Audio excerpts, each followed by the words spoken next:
INS Vikrant ఈ పేరు వింటే పాకిస్తాన్ కలలో కూడా ఉలిక్కి పడుతుంది. ఆపరేషన్ సింధూర్ సమయంలో అరేబియా సముద్రంలో విక్రాంత్ ఎంటర్ అయిన తర్వాత పాక్ పోర్ట్ సిటీ కరాచీకి కంటి మీద కునుకు లేకుండా పోయింది. పాకిస్తాన్ నేవీని ఎటూ కదలకుండా చేయడంతో కాళ్ల బేరానికి రాక తప్పలేదు. ఇప్పుడు అదే విక్రాంత్ పేరు పాకిస్తాన్లో మరోసారి రీసౌండ్ ఇస్తోంది. అందుకు కారణం విక్రాంత్ సాక్షిగా ఇస్లామాబాద్కు మోడీ ఇచ్చిన సందేశమే. ప్రతి ఏటా సైనికులతో దీపావళి వేడుకలు జరుపుకుంటున్న మోడీ ఈసారి విక్రాంత్లో నేవీ సిబ్బందితో జరుపుకున్నారు. ఈ వేడుకల లక్ష్యం భారత్పై ఇష్టం వచ్చినట్లు రెచ్చిపోతున్న ఉగ్రదేశానికి క్రిస్టల్ క్లియర్ మెసేజ్ ఇవ్వడమే. ఇంతకు ఐఎన్ఎస్ విక్రాంత్లో దీపావళి వేడుకల ద్వారా పాకిస్తాన్కు మోడీ ఇచ్చిన మెసేజ్ ఏంటి? దీపావళి వేడుకలకు ఎయిర్ క్రాఫ్ట్ క్యారియర్ విక్రాంత్ని ఎందుకు ఎంచుకున్నారు? వాల్సి స్టోరీ.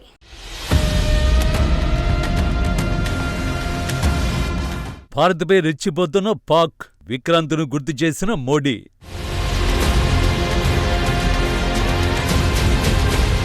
విక్రాంత్పై దీపావళి వేడుకలు, పాక్ క్రిస్టల్ క్లియర్ మెసేజ్.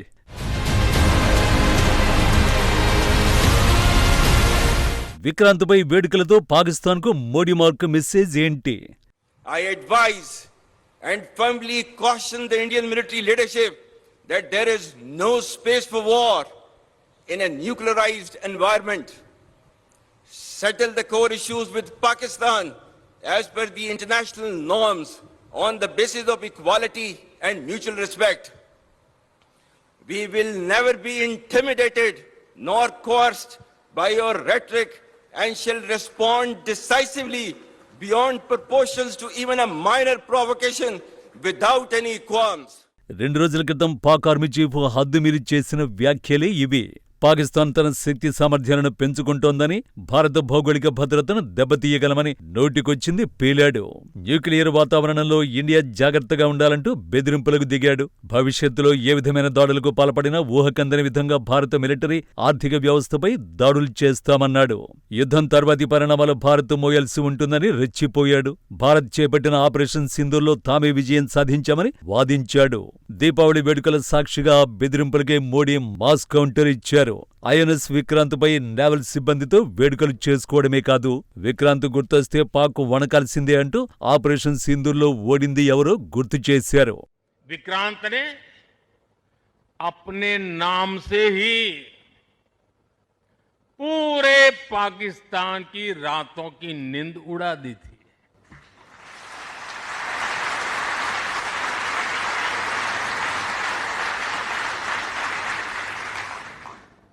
जिसका नाम ही दुश्मन के साहस का अंत कर दे, वो है आईएनएस विक्रांत. वो है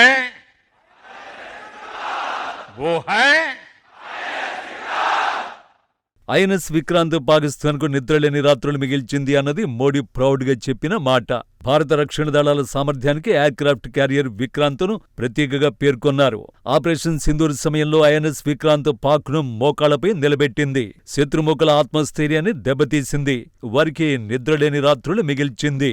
ఈ పేరు వింటే చాలు పాక్కు నిద్ర కూడా పట్టదని మోడీ తెలిపారు. ఆపరేషన్ సింధూర్లో పరాక్రమం ప్రదర్శించిన త్రివిధ దళాలకు ప్రధాని ఈ సందర్భంగా సాల్యూట్ చేశారు. రక్షణ రంగంలో స్వయం సమృద్ధి సాధించడం అత్యవసరమని మోడీ పేర్కొన్నారు. మాతృభూమి కోసం ప్రాణాలర్పించేందుకు ప్రతి సైనికుడు సిద్ధమని తెలిపారు. 2014లో అధికారంలోకి వచ్చినప్పటి నుంచి ప్రధాని మోడీ ప్రతి ఏటా సరిహద్దుల్లో సైనికులతో కలిసి దీపావళి వేడుకలు చేసుకుంటున్నారు. సైనిక దుస్తులు ధరించి, దళాలతో ముచ్చటించి, వారికి స్వీట్లు తినిపించి వారిలో స్ఫూర్తి నింపుతున్నారు. 2014లో తొలిసారి సియాచిన్లో సైనికులతో కలిసి దీపావళి వేడుకల్లో పాల్గొన్నారు.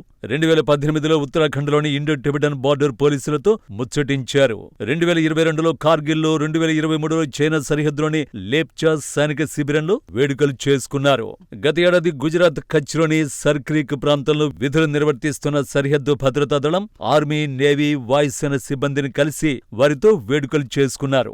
ఈసారి మాత్రం గోవా తీరంలో నౌకాదళ సిబ్బందితో దీపావళి వేడుకలు చేసుకున్నారు. అందుకు ప్రధాన కారణం ఆపరేషన్ సింధూర్ సమయంలో విక్రాంత్ కీలక పాత్ర పోషించడమే. పాకిస్తాన్తో 4 రోజుల యుద్ధంలో బ్రహ్మోస్, S-400, ఆకాష్తో పాటు ఆర్మీ, ఎయిర్ ఫోర్స్ ఘనతల గురించి గొప్పగా చర్చించుకున్నారు. కానీ పాకిస్తాన్ భారత్ కాళ్ల దగ్గరికి లాక్కొచ్చింది మాత్రం ఐఎన్ఎస్ విక్రాంతే.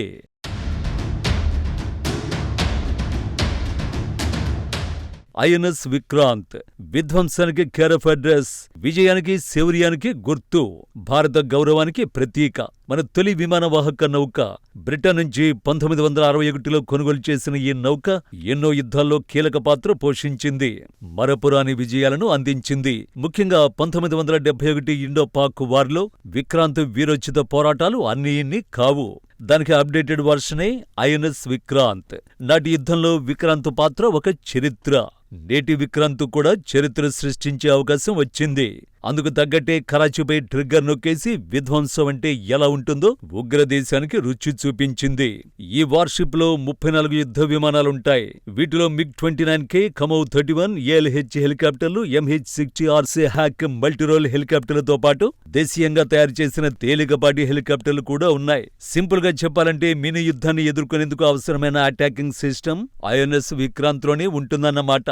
అన్నింటికి మించి ఈ యుద్ధనౌక స్ట్రైక్ ఫోర్స్ పరిధి 1500 కిలోమీటర్లు. అంటే పాకిస్తాన్ను ధ్వంసం చేయడానికి ఈ ఒక్క యుద్ధనౌక చాలు.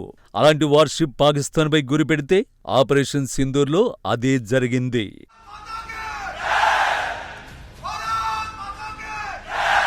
పహల్గాం ఉగ్రదాడి జరిగిన కొద్ది రోజులకే భారత్ వ్యూహాత్మకంగా విక్రాంత్ను యాక్షన్లోకి దించింది.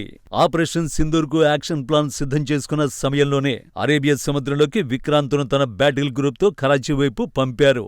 ఆపరేషన్ సింధూర్ సమయంలో పాక్ మనపై దాడికి దిగితే విక్రాంత్ నుంచి దెబ్బ కొట్టాలనేది ప్లాన్. అనుకున్నట్టే భారత్ నేవీ పాకిస్తాన్పై దాదాపుగా దాడికి సిద్ధమైంది. నేవీకి టార్గెట్ ప్యాకేజీ కూడా కేటాయించారు. పాక్ లోపలి లక్ష్యాలపై సర్ఫేస్ మిస్సైళ్లను ప్రయోగించేందుకు సిద్ధమైంది. పాక్ నేవీకి చెందిన నౌకలు, జలాంతర్గాములు, కరాచీ పోర్టు వంటివి భారత హిట్ లిస్ట్ లో చేర్చారు. యుద్ధ నౌకలు, సబ్మెరైన్లు రెండు కూడా యాంటీషిప్ ల్యాండ్ అటాక్ క్షిపణులతో సిద్ధంగా ఉన్నాయి. అప్పటికే పాక్ నేవీకి చెందిన కీలక యుద్ధ నౌకలు, కార్వెట్స్ సహా కీలక ఆస్తులు కరాచీ పోర్టులో ఉండిపోయాయి. ఒకవేళ భారత నేవీకి ఆదేశాలు వచ్చి ఉంటే ఓడరేవుతో సహా పాక్ నేవీ నాశనమయ్యేది. ఉత్తర అరేబియా సముద్రంలో భారత్ ఐఎన్ఎస్ విక్రాంత్ పూర్తి ఆధిపత్యం ప్రదర్శించింది. ఇండియన్ నేవీ పాకిస్తాన్ వైమానిక స్థావరాలపైన ఒత్తిడి కొనసాగించింది. మొత్తం ఎపిసోడ్లో భారత నేవీ సన్నద్ధత చూసే పాకిస్తాన్ కాళ్ల బేరానికి వచ్చిందంటారు. పాకిస్తాన్ డీజీఎంఓ హాట్లైన్లో భారత డీజీఎంఓతో మాట్లాడి సీజ్ ఫైర్ ప్రతిపాదన చేశారు. లక్ష్యం నెరవేరడంతో భారత్ కూడా అందుకు అంగీకరించింది. వాస్తవానికి వ్యూహాత్మక రేవులైన కరాచీ, గ్వాదర్ ధ్వంసమైతే పాకిస్తాన్ కథ ముగిసినట్టే. ఆ దేశ వాణిజ్యంలో 60% పైగా ఈ రేవుల నుంచే సాగుతోంది. పాక్ చమురు అవసరాల్లో 85% సముద్ర మార్గంలోనే దిగుమతి చేసుకుంటోంది. దిగ్బంధం వల్ల దేశంలో పెట్రోల్, డీజిల్ తో పాటు అనేక నిత్యావసర వస్తువులకు తీవ్ర కొరత ఏర్పడుతుంది. దేశంలోని దాదాపు 3వ వంతు విద్యుదుత్పత్తిపై ప్రభావం పడుతుంది. ముఖ్యంగా కరాచీ పోర్టు పాకిస్తాన్ వాణిజ్యానికి ఎంతో కీలకం. అరేబియా సముద్ర తీరంలో ఉన్న ఈ పోర్టు నుంచి సుమారు 70% ఎగుమతులు, దిగుమతులు జరుగుతాయి. కరాచీ పోర్టు ఎగుమతులు, దిగుమతుల వల్ల ప్రైవేటు కంపెనీలు ఇక్కడ భారీగా పెట్టుబడులు పెట్టాయి. దీంతో కరాచీ నగరం కూడా భారీగా అభివృద్ధి చెందింది. ఇక్కడ ఎన్నో ప్రముఖ బ్యాంకులు, సంస్థలు ఉన్నాయి. ఈ పోర్టు నాశనమైతే ఆర్థికంగా పాకిస్తాన్ కథ ముగిసినట్టే. అందుకే ఆపరేషన్ సింధూర్కు ముందే Indian navy Vikrant carrier battle గ్రూప్ను చాలా తెలివిగా అరేబియా సముద్రంలో మోహరించింది. ఫలితంగా పాకిస్తాన్ నేవీకి మరో ఆప్షన్ లేకుండా పోయింది.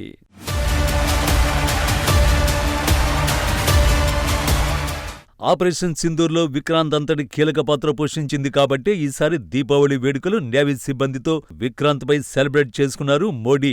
పైగా తమను తాము ఎక్కువగా ఊహించుకుంటూ బెదిరింపులకు దిగుతున్న పాకిస్తాన్ పాలకులు, సైన్యానికి మరోసారి ఆపరేషన్ సింధూర్ దెబ్బ ఎలా ఉంటుందో గుర్తు చేయాలనుకున్నారు.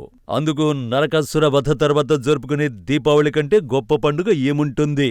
అందుకే విక్రాంత్పై నావికాదళ సిబ్బందితో వేడుకలు జరుపుకుని ఉగ్రదేశం హద్దు దాటితే నరకాసుర వధ రిపీట్ అవుతుందని క్రిస్టల్ క్లియర్ క్లారిటీ ఇచ్చారు.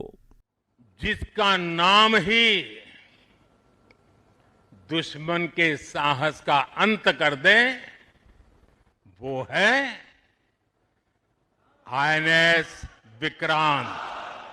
वो है